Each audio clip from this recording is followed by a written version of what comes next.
안녕하세요. 승리한산 가족 여러분, 그리고 강성성경연구원 여러분, 오늘은 사도행전 25장 13절에서 27절 말씀을 살피건대 죽을 죄를 범한 일이 없더이다 라는 제목으로 함께 말씀을 나누도록 하겠습니다. 우리는 베스도 총독이 바울을 신문하는 내용을 봤습니다. 그 안에서 우리가 보게 된 것은 이 세상 치리자들이 자기의 유익을 위해서 정치를 할 때 그들에게 거짓말이 나타나고 그들이 악한 길로 다가서게 되는 걸 보게 됩니다. 그리고 나서 사도 바울은 자기가 가지고 있는 하나님께서 미리 허락하여 주신 그 은혜 안에서 얻은 시민권을 가지고 이 일을 지혜롭게 해결하면서 하나님께서 약속하여 주신 로마로 가리라 하신 그 말씀을 이룰 수 있는 가장 좋은 방법을 선택하는 걸 보게 됩니다. 그리고 오늘 본문 말씀은 이 거짓말을 한 베스도 총독에 대해서 하나님께서 우리에게 무엇을 보여주고 있는지, 그리고 이 일로 인해서 발생하는 일이 어떻게 또 하나님께 영광 돌리는 일이 되는지를 우리가 오늘 본문 말씀을 통해서 확인하고, 이 말씀에 이어서 다음 시간에 사도 바울의 또 변론을 통해서 우리가 복음의 내용을 확인해 보도록 하겠습니다.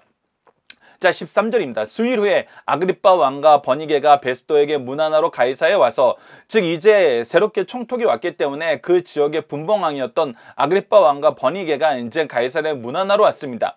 그러면서 이제 여러 날 있더니 14절로 이어집니다. 베스도가 바울의 일로 왕에게 고하여 이르되, 여러 날 같이 교제를 하다가 좀 이렇게 좀 친해지고 분위기가 무르익자 이제 바울의 일로 이 베스도 총독이 이 아그리빠 왕에게 물어보는 겁니다. 조언을 구하는 거예요. 자기가 해결하지 못한 어떤 문제가 생겼다는 거예요. 그 문제가 생긴 것이 이제 우리가 무엇인지는 뒤에서 다시 한번 확인해 보도록 하겠습니다. 자, 그러면서 이제 얘기하는 건데, 전부 이게 빨간색으로 쳐놓은 거는 여러분들 이미 이 강의를 오랫동안 경험하신 분들 알겠지만, 그가 악한 일을 하는 것입니다. 여기서는 나타난 게 뭐냐면, 가장 심하게 나타난 건 바로 거짓말입니다. 우리가 우선 무엇을 봐야 되냐면, 지난 시간에 했던 이 25장 9절 말씀을 봐야 됩니다. 9절 말씀 우리가 아래에 적어놨는데, 이 부분은 오늘 자주 언급되기 때문에 미리 한번 보도록 하겠습니다. 지금 현재 이 사도 바울이 가이사에게 항소한 상고한 그 과정에서 나타난 일이 무엇이었어요? 구절을 보면 베스도가 유대인의 마음을 얻고자 하여 바울더러 묻되, 내가 예루살렘에 올라가서 이 사건에 대하여 내 앞에서 신문을 받으려느냐?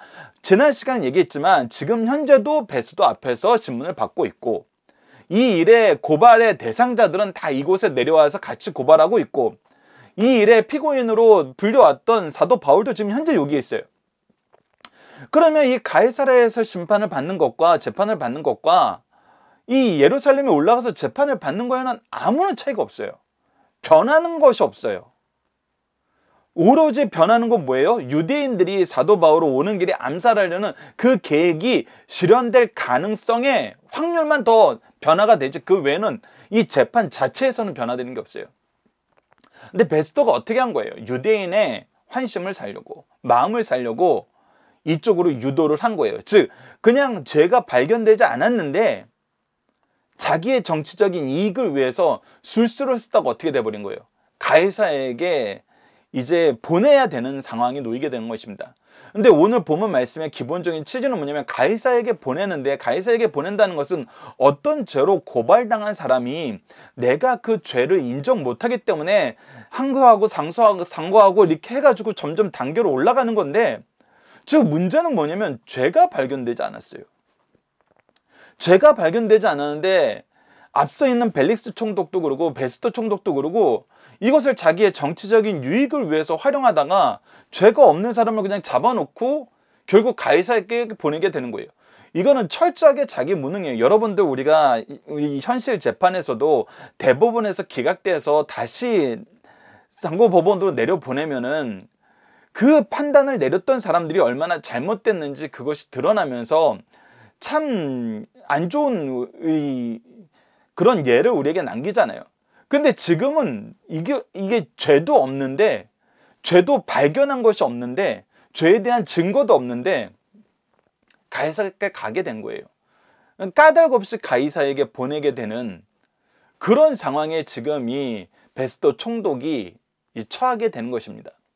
속된 말로 잘못하면은 이 황제에게 자기가 속된 말로 찍힐 수 있는 그런 상황이에요. 그래서 이 문제를 좀 해결을 해야 되겠어요. 어떤 식으로든 뭘 하는 거예요? 죄를 꾸며서 좀 보내야 돼요. 잘 서술해서 보내야 돼. 이게 정말 황제까지 갈 만한 일이었습니다 라는 식으로 이것이 포장이 돼야 되는데 자기 실력으로 이제 포장이 되지 않는 거예요. 그래서 이젠 어떻게 하는 겁니까? 그동안 있었던 모든 심리를 자기 유리한 쪽으로 꾸며내기 시작하는 거예요. 자, 그래서 보십시오. 여러 날이 있더니 베스토가 바울의 일로 왕께 고하여 이르되 벨릭스가 한 사람을 구려하여 두었는데, 지금 이 문제는 저 때문에 일어난 일이 아니라 누구 때문에 일어난 일입니다? 벨릭스 이전 총독 때문에 일어난 일입니다 라고 얘기하면서 지금 자신이 유대인의 마음을 얻고 싶어서 엉뚱한 제안을 했던 거는 싹 없애고, 이거 사실 벨릭스가 나한테 남겨놓고 간 그 어려운 일 지금 내가 좀 치우고 있는 거예요, 이런 뜻이에요. 그래서 벨릭스가 한 사람 구려해 둔 거에 대해서 지금 내가 이 부임지에 와서 직면하게 되었는데, 15절을 보면 내가 예루살렘에 있을 때 유대인의 대제사장과 장로들이 그를 고소하여 정죄하기를 청하니, 그러니까 이 벨릭스가 해결을 했으면 모르겠는데 해결이 안 되고 있는데, 이 해결이 안 된 상태에서 내가 들은 민원은 뭐냐면 빨리 이 사람 처리해 달라는 거였다는 거예요. 근데 이 사람 처리해 달라는 그 주된 내용이 뭐였어요? 사실 예루살렘으로 보내달라는 거였잖아요. 그리고 그 안에 어떤 음모가 있는지 이미 알고 있어요. 근데 이것을 이제 자기는 쏙 빠지고 벨릭스와 유대인의 문제로 이것을 슬그머니 밀어넣는 것입니다. 그래서 나는 무슨 얘기를 했다? 16절에 내가 대답하되 무릇 피고가 원고들 앞에서 고소사건에 대하여 변명할 기회가 있기 전에는 내주는 것을 로마 사람의 법이 아니라 하였노라. 이 얘기 했었나요? 앞서서 분명히 다른 얘기를 했죠. 무슨 얘기예요? 나 이게 곧 갈 건데 너희들이 나랑 같이 가서 거기서 고소하라 해서 거기서 재판을 열자, 이렇게 했던 거예요. 그런데 지금 현재 오히려 무엇을 주장하고 있어요? 나는 로마법을 잘 지키는 사람으로서 이것을 공정하게 처리하고 있습니다 라는 거예요. 이 지금 현재 이 상황이 벌어진 것이 그가 공정하게 처리하다가 발생한 일이 아니잖아요. 근데 나는 참 공정하게 일하는 사람이었는데 어찌어찌 이런 일을 맡게 됐습니다. 누구 때문에? 벨릭스하고 유대 지도자들 때문에. 계속해서 봅시다. 17절 그러므로 그들이 나와 함께 여기 오매 내가 지체하지 아니하고 이튿날 재판자리에 앉아 명하여 그 사람을 데리고 왔으나, 자, 여기는 현재 일어났던 일하고 사실 일치하죠. 근데 그 앞뒤 사건이 꾸며지면서 자기는 어떤 사람인데요? 굉장히 성실하고 충성스러운 사람이 되는 거예요. 그리고 양쪽의 이야기를 잘 들어주는 사람이 돼 있어요. 그리고 나서 18절로 갑니다. 원고들이 서서 내가 짐작하던 것 같은 악행의 혐의는 하나도 제시하지 아니하고, 그러니까 내가 이 사람들이 너무 고발하길래 그 고발의 내용이 무엇인가 했는데, 그래서 정말 내가 판단해야 되는 정말 심각한 범죄는 이 로마 정권하고 연관돼 있는 거고 이 사회 질서하고 연관돼 있고 법률하고 연관돼 있을 텐데, 이 사람이 정말 강도가 됐던지 아니면은 뭐 반란군의 개수가 됐던지 아니면 그런 거라고 생각했는데, 이 얘기는 또 뭐가 사라져 버린 거예요. 그가 예루살렘에서 유대 지도자들과 수일 동안 같이 교제했으면서 쌓았던 이미 그가 가지고 있던 배경 지식은 전혀 없는 것처럼 얘기하는 거예요. 그러면서 내가 보니까 악행의 혐의는 하나도 제시하지 않았네? 못하네? 이랬다는 거예요. 그래서 딱 보니까 뭘로 보이는 거예요? 오직 자기들의 종교 또는 예수라는 이가 죽은 것을 살아있다고 바울이 주장하는 그 일에 관한 문제로 고발하는 것뿐이라, 우리가 지난 시간에 앞서 사도 바울이 자기에 대해서 변론을 할 때 누구 얘기가 나올 수밖에 없느냐라고 얘기했을 때 예수에 대한 얘기가 나올 수밖에 없었다고 얘기했잖아요. 그것을 이제 이 베스도가 들어서 이거 지금 정치적인 문제가 아니라 종교적인 문제 같아요 라는 거예요. 자, 그러면 이게 이제 얼마나 재밌게 되는 것인지, 여러분들 지금까지 우리가 벨릭스와 더둘로의 사이에서 나타났던 이야기를 통해서 우리가 볼 수 있는 것이 무엇입니까? 유대 지도자들은 끊임없이 이거 무슨 일이라고 얘기하고 싶었냐면, 이거 종교 문제다. 우리 자치권이 보장된 문제다. 그러니까 어떻게 해라? 총독 네가 이거 신분하지 말고 우리한테 빨리 넘겨줘라. 이거 우리가 재판해야 될 상황이지 총독이 재판해야 될 상황이 아니다. 이렇게 했는데 벨릭스 때부터 이미 무엇이 드러났어요? 그가 죄가 없음을 드러났어요. 그리고 그 사도 바울이 구약 성경을 가지고 예수 그리스도가 그리스도 되심을 얘기할 때 우리가 앞서 계속 확인했지만 누구도 그의 주장을 이길 수가 없었어요. 당연히 이길 수가 없죠. 왜? 사도 바울이 얘기하는 것은 성경에서 가르쳐주는 하나님의 뜻이고 성경을 믿는 사람은 이 성경을 거부할 수 없는 것인데 사도 바울이 틀렸다고 얘기하려면 성경을 내가 부인하면서 거부를 해야 되는 거예요. 이것이 바로 진리가 가진 힘이라는 것입니다. 그래서 누구도 바울을 정죄할 수가 없었어요. 무엇으로는? 말씀으로는. 그래서 이거는 무슨 문제가 됐어요? 유대인들이 로마 시민을 죽이려는 정치 문제가 됐어요. 그래서 벨릭스가 판결을 한 거였고 이 일이 베스도에게 온 거였어요. 근데 베스도는 이건 뭐라고 얘기하고 싶은 거예요? 이거 종교 문제인데. 종교 문제인데. 그럼 만약에 종교 문제였으면 어떻게 해야 됐어요? 종교 문제라는 게 확실했으면 어떻게 됐어요? 앞서 유대 지도자들이 얘기했던 것처럼 그들의 종교 재판을 내줘야 됐어요. 근데 그거 못하는 거예요. 왜? 그 문제가 아닌 거 아니까. 그러니까 지금 베스도가 원하는 건 뭐냐면 이 아그리빠 왕이 이 유대인들에 대해서 잘 알고 유대 교리에 대해서 잘 알고 성전에 대해서 잘 아니까 내가 로마법에 걸릴 만한 종교적인 제목을 좀 만들 수 있도록 지도해 달라는 거예요. 그래야 이 문제가 해결이 되거든요. 이게 있을 수 없는 고발장을 만들어야 되는 거예요. 종교 문제면 유대인들에게 자치권이 있는데 글로 넘길 수는 없고 우리의 법으로는 죄를 찾을 수가 없고 그래서 이것을 이렇게 애둘러서 얘기하는 것입니다. 그래서 20절 보시면 내가 일에 대해 어떻게 심리할지 몰라서 바울에게 이제 여기에 거짓말의 이 하이라이트가 오는 거죠. 자, 내가 이 일을 어떻게 심리할지 몰라서 뭐라고 얘기했다고요? 바울에게 묻되 예루살렘에 올라가서 이 일의 신문을 받으려느냐 이렇게 물어봤다는 거예요. 근데 사실은 우리가 아래 적어놓은 구절에서 보는 것처럼 왜 이렇게 물었어요? 유대인의 마음을 얻고자 하여. 이미 죄가 없는 거 확인했어요. 근데 지금 뭐라고 포장하는 거예요? 내가 이거 종교적인 문제여서 종교적인 배경 지식이 없으니까 이거 어떻게 심리할지 몰라서 바울에게 예루살렘에 올라가서 이 일을 신문 받을래? 라고 했더니 바울이 뭐라 그러는 거예요? 내가 가이사한테 보낼 수밖에 없는 상황이 어떻게 해서 생겼다는 거예요.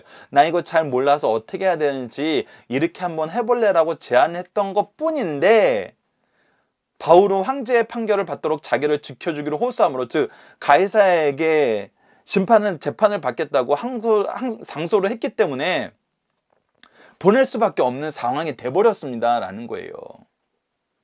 그래서 제가 그냥 정말 공명정대하게 내가 그를 가이사에게 보내기까지 지켜두라고 명했습니다. 이건 제가 잘한 겁니다. 이거는 자기한테 지금 죄가 하나도 없고 죄가 없는데 이 문제가 참 황제에게 보낼 만한 문제는 아닌데 황제에게 보낼 수 있는 문제로 좀 포장을 해달라고 지금 아그리빠에게 SOS를 친 거예요. 자, 그러니까 이제 아그리빠가 어떻게 얘기합니까? 22절. 아그리빠가 베스도에게 이르되 나도 이 사람의 말을 듣고자 하노라. 베스도가 이르되 내일 들으리이다 하더니 잘 됐다는 거예요. 아그리빠도 이거 너무나 이 사람에 대한 얘기를 직접 듣고 싶었고 우리 같이 한번 이 일을 들으면서 제가 쓸 말을 좀 제 지금 이 현재 좀 어찌할 수 없는 이 상황에서 좀 벗어나게 해주십시오 한 거예요. 그래서 바로 이제 이 일이 일어납니다.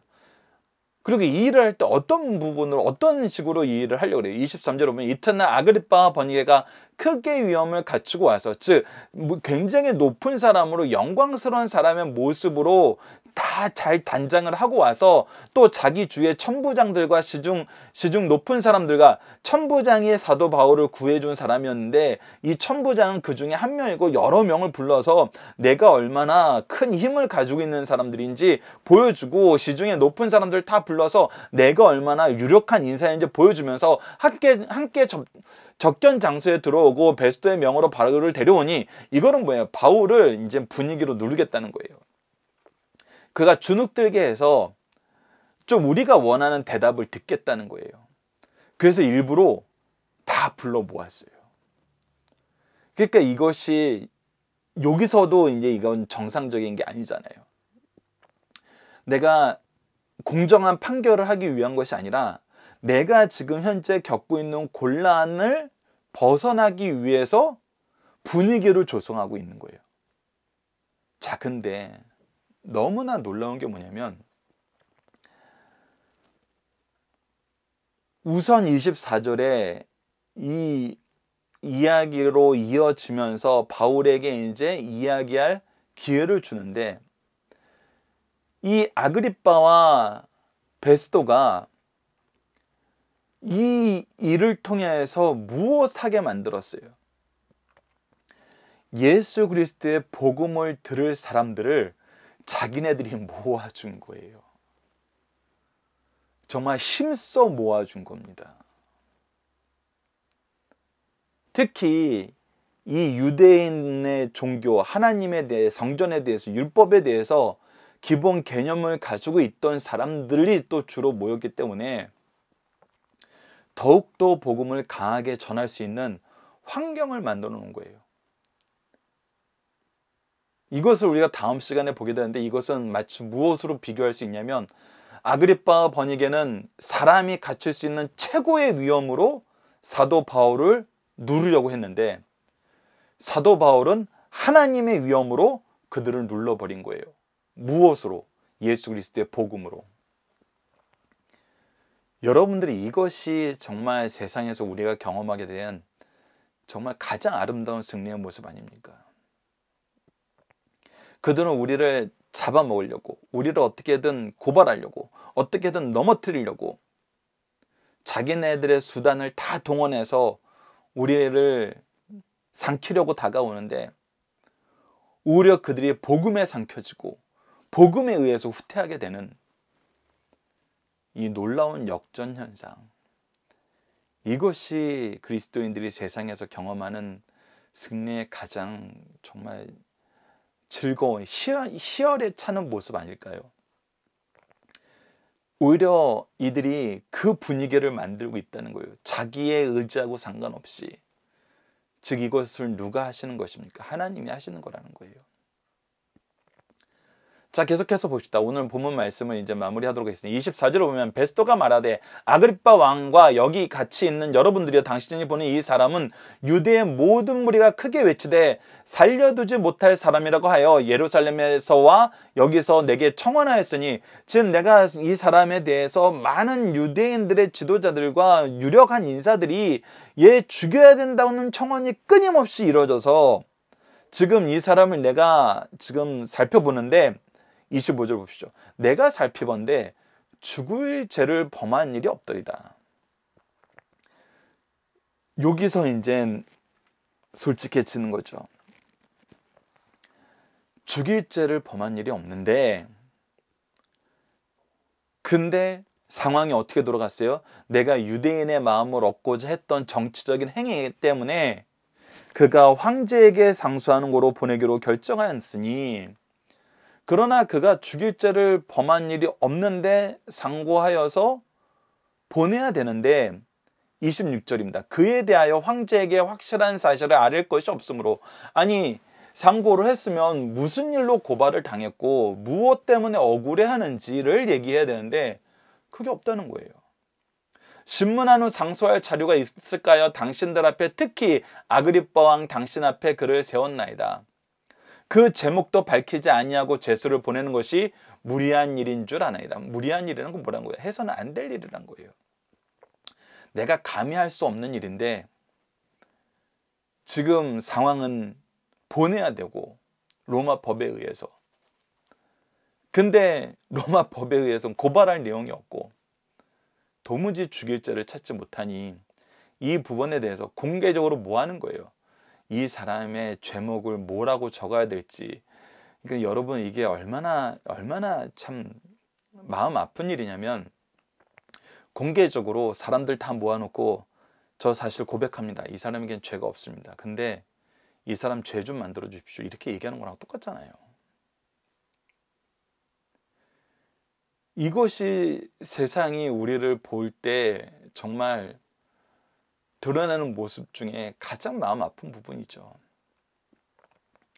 그들의 유익을 위해서 그들이 가지고 있는 그런 권한을 임의로 사용하다가 죄가 없는 줄 아는데도 죄목을 만들어야 되는,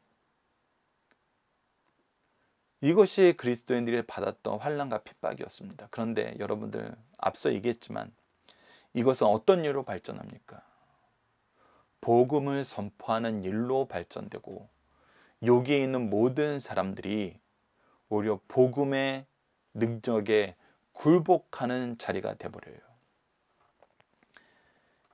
이것을 보고 우리가 이 세상을 살면서 승리하는 모습이 무엇인지, 승리하게 하시는 하나님의 역사가 무엇인지 다시 한번 주목하여 봤으면 합니다.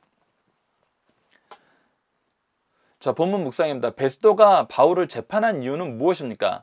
이 유대인들의 대제사장과 장로들이 고소하여서 내가 이 사람을 재판했는데, 뭐라고 얘기하냐면 로마법으로는 그렇게 할 수 없다라고 얘기했지만, 우리가 앞서 살펴본 것처럼 4절과 5절에서는 베스도가 대답하되 바울이 가이사랴에 구류된 것과 자기도 멀지 않아 떠나갈 것을 말하고, 나 금방 갈 건데, 이르되 너희 중 유력한 자들은 나와 함께 내려가서 그 사람이 만일 옳지 아니한 거 있거든 고발하라. 나 빨리 갈 거니까 여기로 부르지 말고 나 갈 때 그냥 너희들 같이 가서 재판하자. 즉 행정적인 편의, 현실적인 절차, 그것을 얘기한 거지 내가 로마법을 지키기 위해 그렇게 한다는 거 아니었잖아요. 두 번째, 베스도가 판결을 내리지 못한 이유는 무엇이었습니까?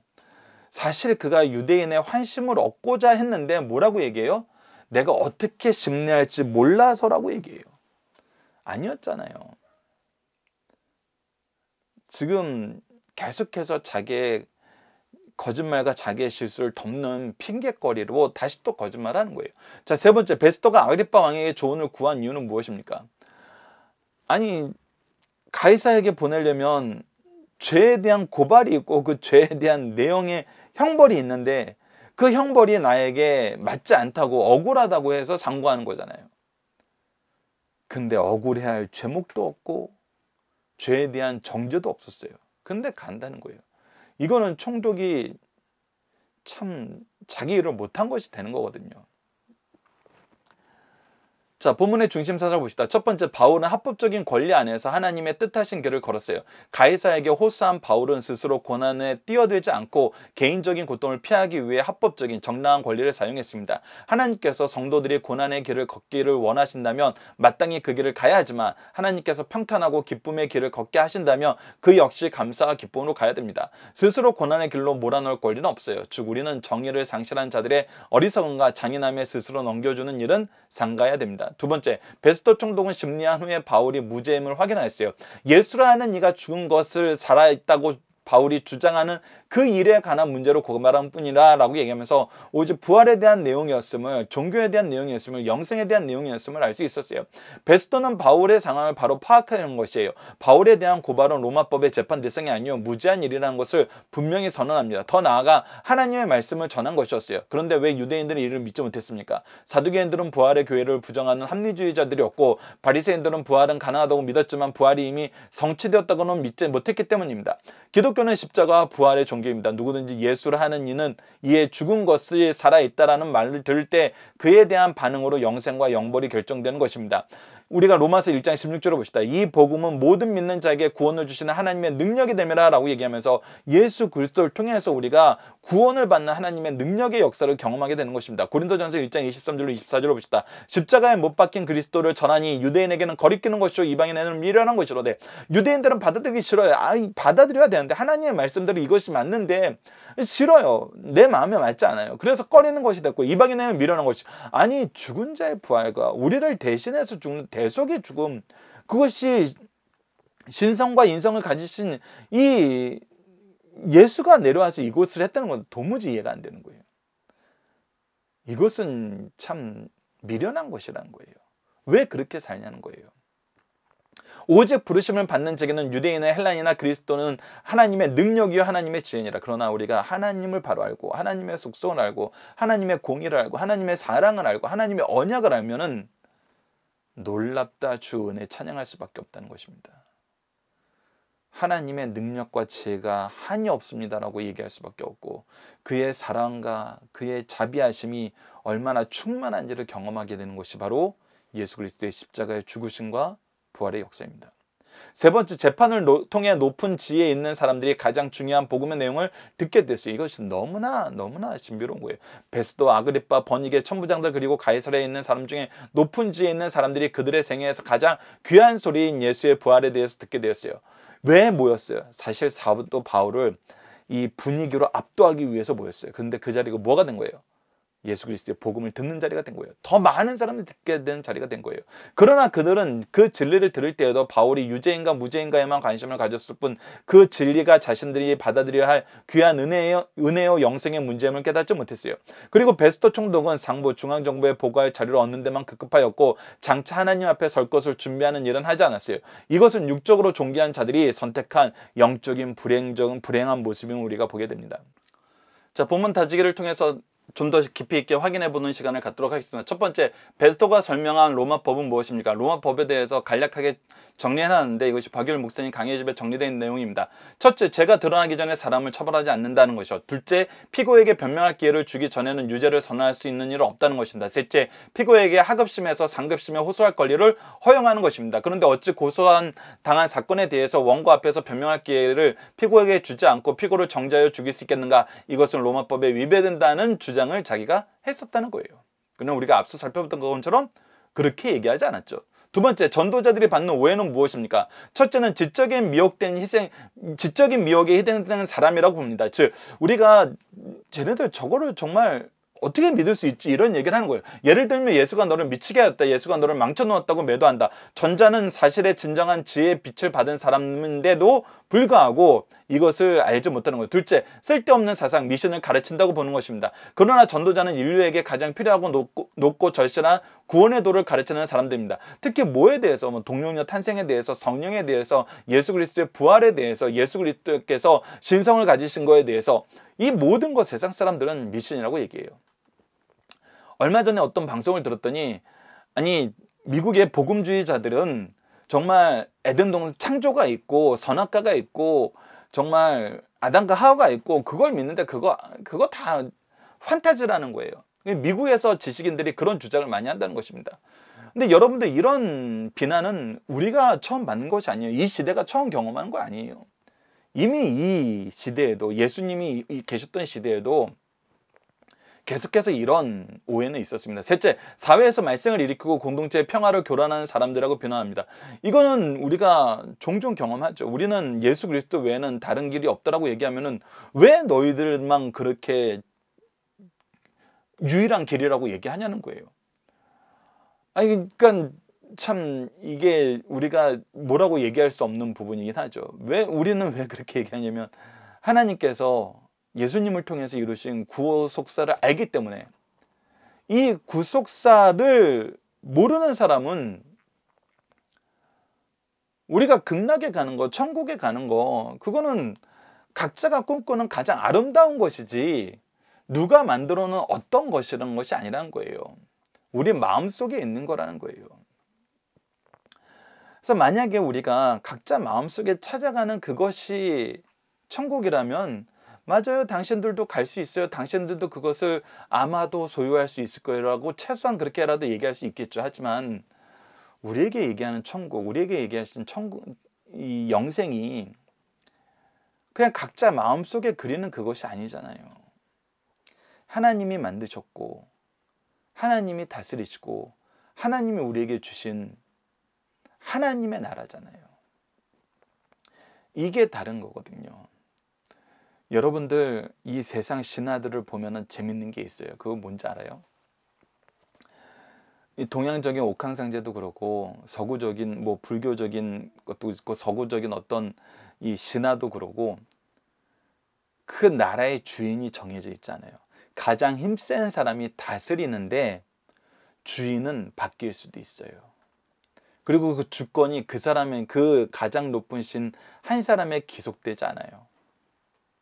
각자의 역할이 있고 각자의 장점이 있고 그래서 때로는 그 안에서 무엇이 있어요? 다툼이 있어요.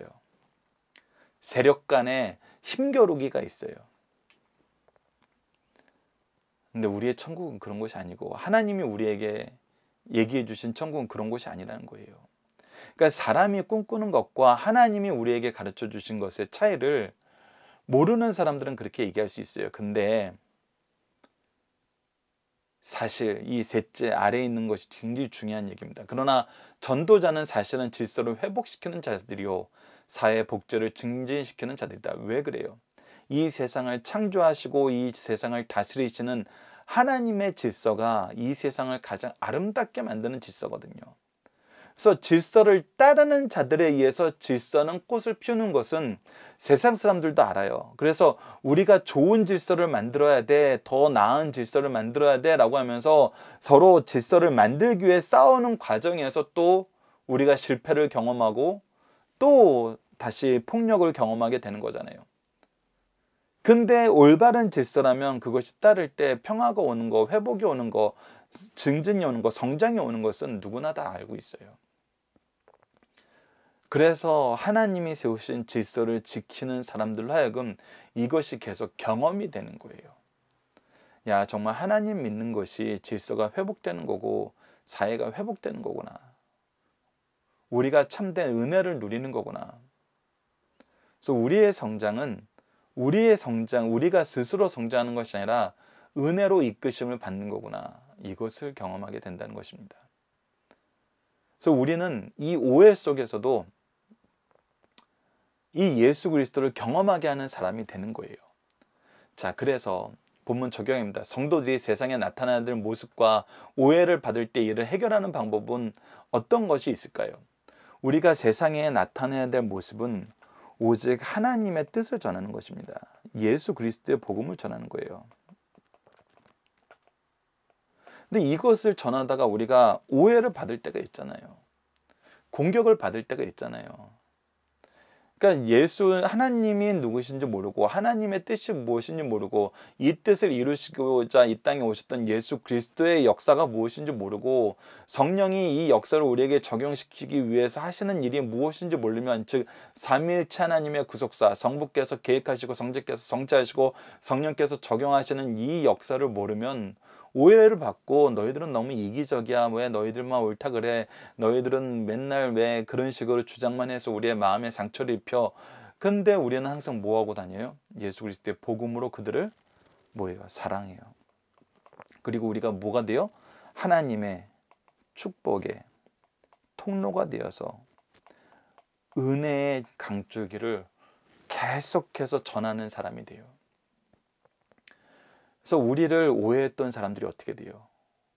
하나님의 사랑을 경험하고 하나님의 축복을 경험하고 하나님의 은혜의 강에 헤엄치게 되면은 이 오해가 사라져요. 그래서 우리는 오해가 있을 때 이 오해 때문에 마음이 상처받고 우리의 심령이 피곤한 건 사실이에요. 육체가 정말 때로는 깊은 상처 속에서 좌절하는 것이 사실이에요. 그럼에도 불구하고 우리는 어떻게 해야 돼요? 하나님이 주신 질서를 지켜야 돼요. 하나님이 주신 사명으로 나아가야 돼요. 왜요?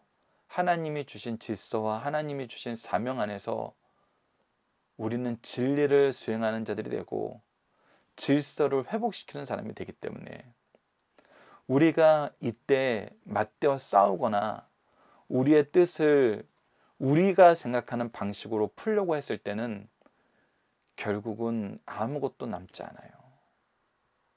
폭력만 남고 상처만 남고 오해는 더욱더 커져요. 그래서 그건 해결 방법이 아니라는 것입니다. 오늘 우리가 본 말씀 안에서 내일 본문 말씀을 볼 때 이것은 더욱더 우리에게 강하게 경험됩니다. 자, 이번 주 공동 기도 제목은 어떤 상황 속에서도 주님이 주신 약속과 능력과 열매를 바라보면서 충성하는 삶을 살게 하여 주소서입니다. 오늘 본문 말씀을 통해서는 우리가 세상을 향하여 질서를 지키며 은혜를 전하는 삶을 살게 하여 주소서.